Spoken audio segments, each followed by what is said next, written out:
Joan Vila s'endú el Premi Talent Cambra en la categoria Energia per LC Paper.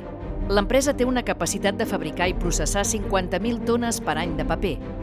LC Paper fabrica paper tissú i paper per embalatge alimentari en dues màquines diferents, amb mesures que permeten minimitzar-ne els residus i l'impacte ambiental.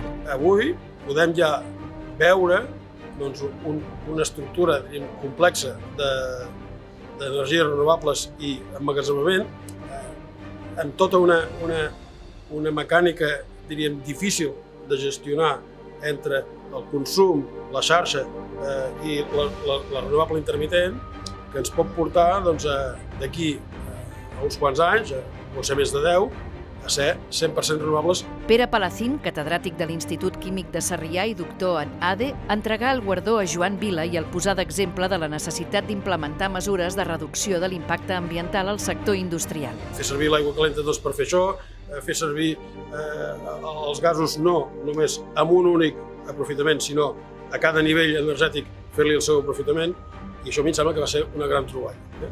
Fer l'aprofitament a cada nivell energètic, això és una gran troballa, que hauria de ser una norma de molts enginyers, i no ho és, i no entenc per què. A través del mecanisme emprat, obtenen el paper d'Àlia, que incorpora un concepte disruptor per lluitar contra el canvi climàtic. D'aquesta forma aporten un valor innovador al sector de la indústria paperera. LC Paper és el guanyador del Premi Talent Cambra en Energia.